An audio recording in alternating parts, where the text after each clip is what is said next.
Ele não está automático, Paulo, vai ter que ir mandando, passando.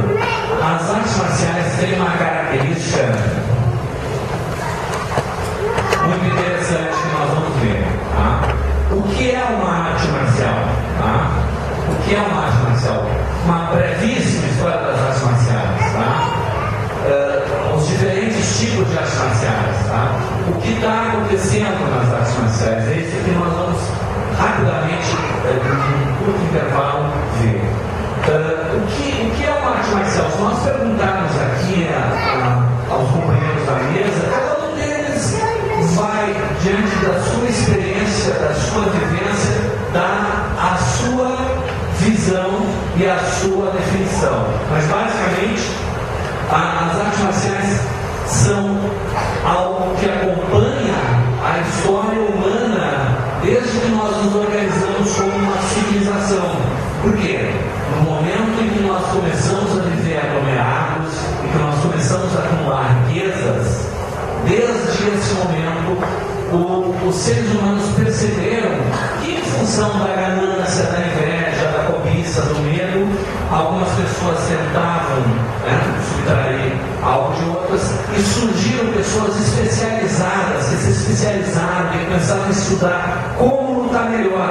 Não é que nem hoje você com um armamento faz um diferencial. Não, naquela época o que fazia era o conhecimento, o desenvolvimento. Era uma coisa muito interessante, que era um desenvolvimento buscado na experiência da natureza e na experimentação. E a coisa mais fantástica nas artes marciais é que elas são eficientes. As artes marciais que nós temos hoje são aquelas que decorrem dos ensinamentos dos mestres que venceram, porque os que perderam morreram, não tem segundo lugar.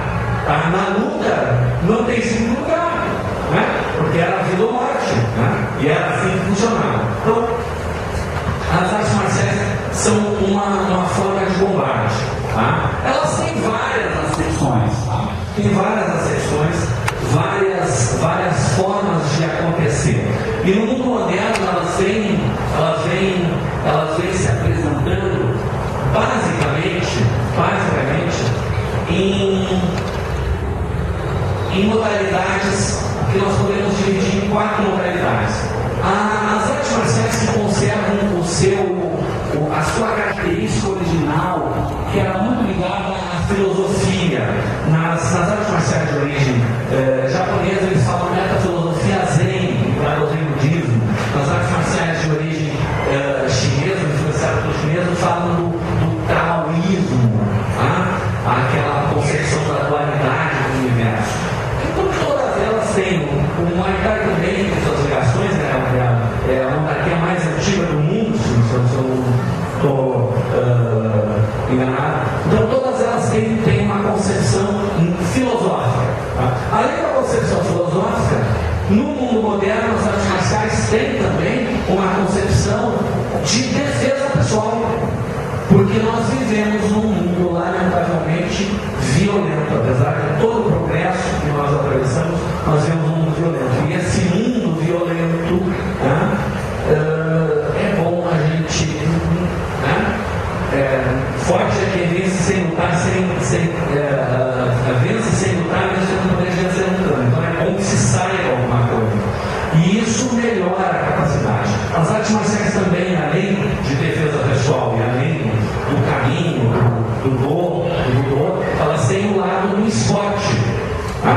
Com 2 acepções: esportes mais suaves e esportes de combate de alto impacto. Tá? Então são 4 acepções. E há várias modalidades de artes marciais no passado. A gente tem pode dar um pulo, né? Diferentes tipos de artes marciais. Nós temos artes marciais que são com armamentos, do qual, por exemplo, pode passar o Kalamapaíde, por exemplo, que é uma das artes marciais mais antigas lá na Índia. Né? Nós temos artes marciais que são praticadas sem qualquer nenhum outro equipamento. Tá? E nós temos as artes esportivas, que são as artes mais modernas. Tá? Por exemplo, o judô foi criado, o judô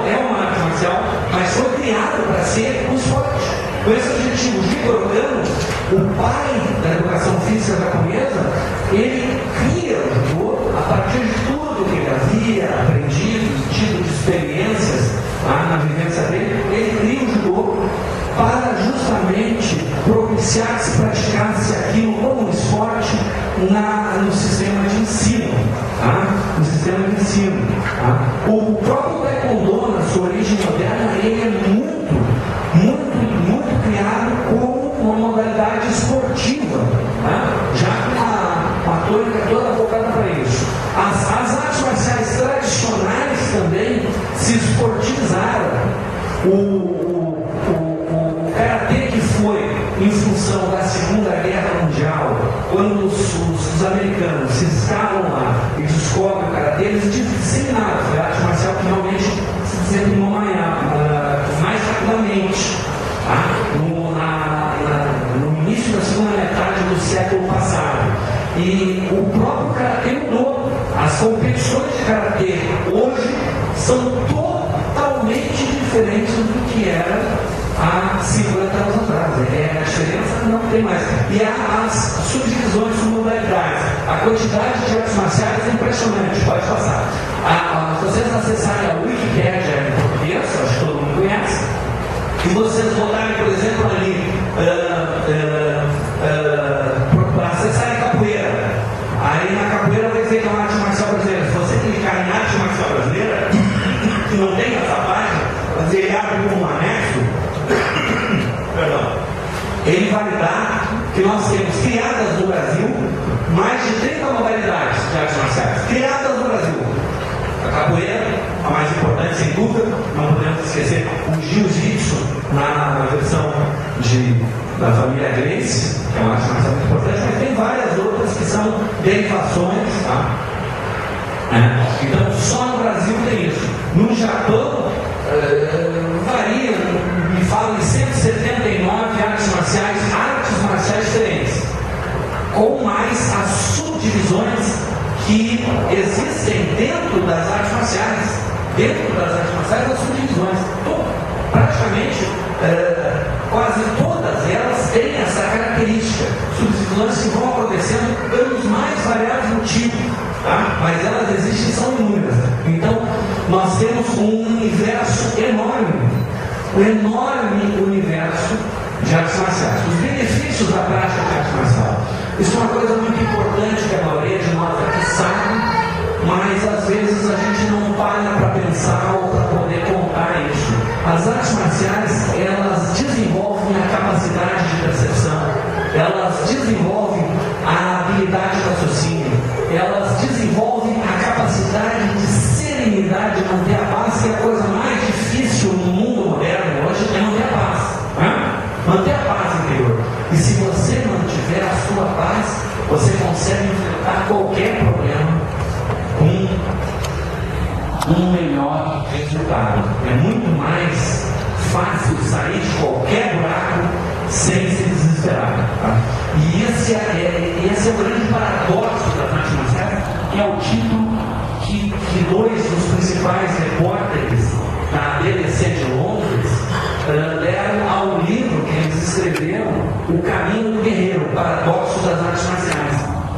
Esses dois repórteres, os dois melhores repórteres da BBC, foram enviados nos anos 80 ao Oriente para fazer uma pesquisa junto aos grandes mestres. Porque as artes marciais estão crescendo muito, estavam tomando conta, eles queriam saber isso, mas eles queriam ver nas origens disso. E mandavam. E eles fizeram bastante tempo lá, ficaram várias semanas, fizeram vários documentários, e uns documentários muito bons, muito interessantes, e depois eles escreveram um livro, Paradoxo das Artes Marciais, porque eles constataram isso, todos os grandes mestres que eles encontraram, pessoas tranquilas, pacifistas, inacreditavelmente eram fomentadores de serenidade. Fizeram um paradoxo, o sujeito tinha uma capacidade de lutar, de destruir, podia matar qualquer um e era, assim, quase que um santo. E isso está ligado, inclusive, à simbologia de muitas artes marciais, a questão da faixa que vai trocando, o cordão que vai trocando, e muitas adotam que depois de um certo tempo você não troca mais, aí ele vai desbotando, vai perdendo a cor, vai ficando ruindo e vai ficando branco de novo, que ele vai reencontrando a serenidade, a paz, né? Que existe a paz do que nada sabe, né? O conhecimento, a sabedoria, na verdade, dizem os filósofos que tem 4 estágios. Tem o estágio da total ignorância. Eu nem sei que eu não sei. Eu estou tranquilo, eu não sei que eu não sei, estou muito estresse. Mas aí eu dou uma evoluída, estudo um pouco, eu descubro que tem um monte de coisa que eu não sei. Meu Deus, eu fico numa inquietação, numa ansiedade, na vida do inferno. Mas pode chorar. É quando eu descubro, que eu sei, eu começo a aprender. Aí eu sei um monte de coisa, mas aquilo é um conhecimento que me exige muita atividade. E essa atividade me exige muito, é o conhecimento consciente. Eu sei, então nesse momento isso também me consome muito. E o mestre é aquele que nem sabe que sabe, porque ele sabe e é automático. E ele reencontrou a serenidade. Então as artes marciais têm esse caminho. É muito impressionante isso. E o interessante é que isso não é divulgado. A mídia só fala da pancadaria, só fala mal das artes marciais. Vocês já vão cair as fichas por quê? Pode avançar, tá? Que aí nós vamos começar a chegar no ponto que é a questão da regulamentação. Antes disso, vamos trabalhar nesse negócio aqui, o esporte aquático. Pode falar mais um. Pode falar mais um. Aconteceu ano passado em Beijing o que pode ser o estopim de um novo polo de atração. O mundo vem dividido, tá? Nos últimos 100 anos, o mundo se dividiu em dois. O mundo, digamos assim, sociedade, se dividiu em 2 polos. O futebol e o sistema olímpico. Tá? O